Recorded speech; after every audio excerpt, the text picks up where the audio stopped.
ప్రపంచంలో కష్టాలన్నీ నాకే ఉన్నాయి అనిపిస్తుంది ఎర్లీ మార్నింగ్ లేవాలంటే. సో బట్ నాకు ఆప్షన్ లేదు. వీక్ డే 7 AM లేస్తాను. వర్క్ స్టార్ట్ అయితే మీటింగ్స్ అయ్యాక ఎంప్టీ స్టమక్ బ్రెజిల్ నట్ తీసుకుంటాను. Soaked one.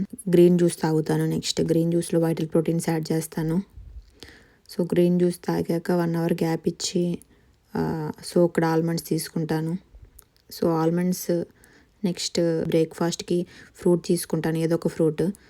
అండ్ లంచ్కి వచ్చేసరికి అవకాడో టోస్ట్ చేసుకుందాం అనుకున్నాను. బట్ నాకు అది పీకడానికి రాలేదు, ఎందుకంటే నా ఫింగర్ కట్ చేసుకున్నాను ఓ పిచ్చి పని చేసి. సో రోజుకి ఏదో ఒక బుక్క పెట్టుకోకపోతే నాకు నిద్ర పట్టదు. సో వెజిటేబుల్స్ కట్ చేసుకోలేక నేను sourdough bread with cream cheese తిన్నాను. టేస్ట్ అయితే నాకు నచ్చలేదు, ఫస్ట్ టైం ట్రై చేస్తున్నాను. నెక్స్ట్ కాఫీ తీసుకున్నాను, వర్క్ ఫినిష్ చేశాను. నెక్స్ట్ చాక్లెట్ తిన్నాను హాఫ్. చాక్లెట్ తిన్నా కాబట్టి కంపల్సరీగా జిమ్కి అయితే వచ్చాను. నెక్స్ట్ పామ్ జ్యూస్ తీసుకున్నాను. ఫ్రెష్ అయ్యాక బాయిల్డ్ పొటాటోస్, ఎగ్స్, క్యారెట్స్ తీసుకున్నాను. సో తింటూనే ఇండియా కాల్స్ కూడా ఫినిష్ చేశాను. నెక్స్ట్ హాఫ్ మిగిలిపోయిన చాక్లెట్ కనిపించింది మార్నింగ్ది, సో అది కూడా తిన్నాను. జనరల్గా చాక్లెట్స్ ఉండవు, హ్యాలోవిన్ వల్ల ఇంట్లో అన్ని చాక్లెట్స్ ఉన్నాయి.